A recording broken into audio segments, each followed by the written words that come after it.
Nggak ada, dia ada di rumah aja.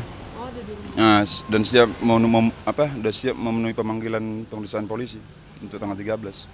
Seperti apa sih mungkin kesiapannya dari psikis Abdullah sendiri, sudah membaik atau belum? Ya, kalau bilang membaik ya ada membaik ya. Dia sudah bisa makan, udah mulai bisa makan. Yang pertengkaran itu jelas ada. Pertengkaran ada. Keributan mereka bertengkar itu ada, jelas itu. Bahkan pihak penyidik kan sudah mengatakan bahwa sudah ada visum. Ya visum itu harus kita buktikan. Buktikan di banting-banting itu harus dibuktikan dulu. Karena apa?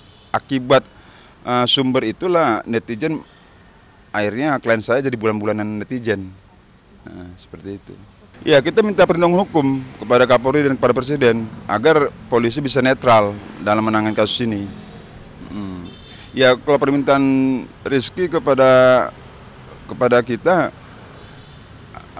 agar ini diselesaikan aja secara damai sama Lesti. Jadi kita sebagai pengacara menemui Lesti. Sementara Lesti kan ada di Mekah, umroh. Bagaimana kita bisa menemui beliau? Ini tiba-tiba. Setahu saya tiba-tiba dia umroh. Sementara kata ini kan sakit. Seharusnya orang sakit itu kan nggak boleh umroh. Tapi dia bisa umroh. Terus kemudian ini kan dia kan membuat laporan. Harusnya dia juga objektif dong. Harus tidak usah dulu berangkat. Jangan, ini kan dianggap seperti penyidik itu budak dia. Ini kan melanggar juga sebenarnya, melanggar KUHP. Dia berangkat itu, harusnya dia ada di tempat. Ya saya sayangkan dong, harusnya dia kan, ini kan masih sah suaminya. Tapi saya yakin ini ada pihak ketiga yang mengompori Lesti untuk melaporkan hal ini. Itulah sebabnya Lesti istrinya nyerang dia. Gara-gara itu, kita kan ribut-ribut terus, sudah pagi kan. Akhirnya ya sudahlah kata klien saya, ya sudah kita tenangkan diri, kamu sini saya di kamar mandi. Ketika dia jalan ke mandi itu masih dia ngomel-ngomel terus kan, teriak-teriak terus. Dia kan malu, ada ibu mertuanya ada di situ kan. Akhirnya dia katakan, salah satu kamu. Sejak itulah dia nyerang Rizky, dia tarik-tarik ininya, putus kalungnya. Ya Rizky kan nepis gini, udah gitulah, dia peragakan gitu ke saya. Itu jatuh. Itulah yang jadikan visum. Bener gitu ya, itu kan nggak adil. Makanya saya bilang sama pihak kepolisian, dikonfrontir dulu, jangan terlalu cepat melakukan sudah masuk penyidikan. Harusnya tunggulah penyelidikan dulu, kan belum panggil juga dia, surat panggilan masih penyelidikan. Tapi ya sudahlah, tuh wewenang kepolisian, kita ikutin aja, kita akan proaktif. Oke.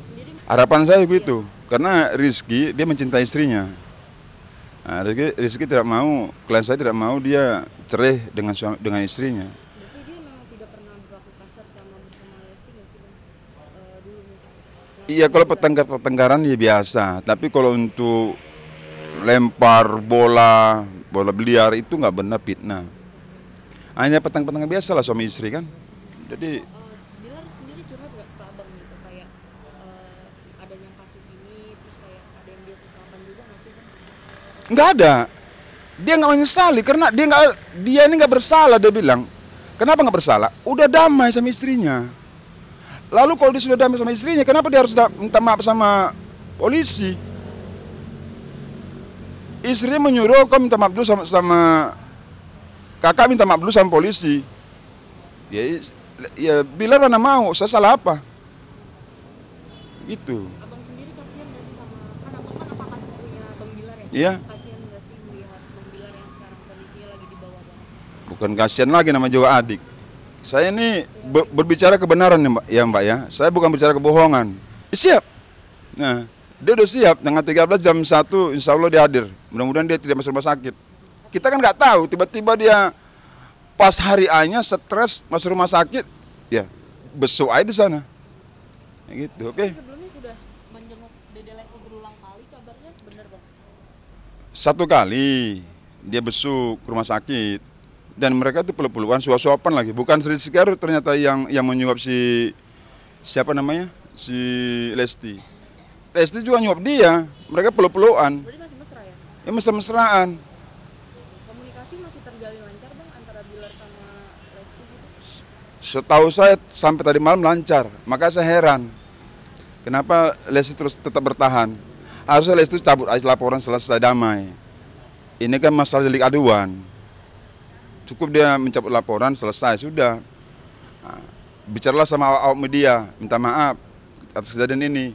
Dua-duanya selesai kan, begitu. Saya cukup prihatin dengan kejadian yang menimpa pada Lesti Kejora yang dilakukan oleh suaminya ya. Walaupun suaminya katanya secara bilang bahwa ke pengacaranya bahwa dia melakukan itu bukan seperti itu ceritanya gitu loh. Tapi tetap aja apapun yang dilakukan itu KDRT itu tidak dibenarkan ya. Jadi kalau bisa jangan lawan perempuan, lawannya laki lagi gitu. Pokoknya saya menentang keras ya KDRT di dalam rumah tangga. Masa sama orang yang disayang begitu ya kan? Kan dia katanya sayang tapi kok begitu. Kalau dugaannya benar, dia tuh hebat karena berbeda dengan kebanyakan teman-teman artis yang gue kenal. Dia nggak kan kebanyakan sering gitu yang ngundang media dulu, infotainment dulu, nangis-nangis, ayo sama-sama kita ke kantor polisi gitu. Which she didn't do that gitu. Jadi menurut gue dia melakukan hal yang benar, dia menelpon lawyernya, dia visum ke kantor polisi. Itu yang seharusnya dilakukan. Setiap orang yang mengalami diduga, kalau gue karena sering dituntut pencemaran nama baik ya, jadi gue sampai terbukti gue akan ngomong diduga. Orang yang diduga menjadi korban KDRT dan mereka berani speak up, gue selalu berterima kasih. Karena mereka bukan saja menunjukkan bahwa kita bisa melapor, tapi mereka juga menunjukkan bahwa hey, ada proses yang harus lo hadapin. It's not okay untuk melakukan ini ke gue. Dengan adanya berita ini sebenarnya sih bisa jadi pelajaran sih untuk wanita-wanita yang ada di luar sana, harus bisa pandai-pandai memilih mana yang baik untuk kehidupannya, karena pernikahan itu adalah selamanya. Jadi hidupnya tuh benar-benar ya sampai mati gitu loh. Jadi makanya aku turut prihatin sama Kak Lesti sekarang. Semoga bisa cepat pulih, cepat bangkit biar bisa menghibur kita-kita yang sayang sama Kak Lesti. Aku nggak nyangka sih sebenarnya, nggak nyangka banget dengan adanya berita ini. Aku juga nggak memaklumi kekerasan di seluruh Indonesia. Pokoknya KDRT tuh bener-bener nggak banget menurut aku, nggak. Bagusnya kasus ini terekspos, mudah-mudahan dari pihak media dan juga pihak-pihak lainnya ini akan menjadi bentuk edukasi bagi masyarakat bahwa hal tersebut adalah sebuah hal yang salah. Ya, itu langkah yang tepat. Nah, saya bilang Lesti anak yang pintar. Dia pergi umroh, dia mungkin mau menemukan jawaban gitu loh. Karena dia anak yang pintar, dia mau menemukan jawaban. Ini masih ada penyelidikan polisi, ya. Kita kan nggak nampak di mata kita apa yang terjadi sebenarnya, ya kan? Ini kan hanya pemberitaan yang terlalu dibesar-besarkan menurut saya, gitu. Belum tentu benar. Kalau ataupun memang benar, kalaupun memang kejadian itu benar, tapi kan nggak kelihatan mungkin ada pemicunya gitu loh. Walaupun KDRT itu tidak dibenarkan ya, tidak dibenarkan KDRT itu, tetapi juga harus dilihat ya. Harus dilihat prosesnya nanti bagaimana, hasil penyelidikan polisinya bagaimana. Kemudian ada nggak pemicu-pemicunya bagaimana.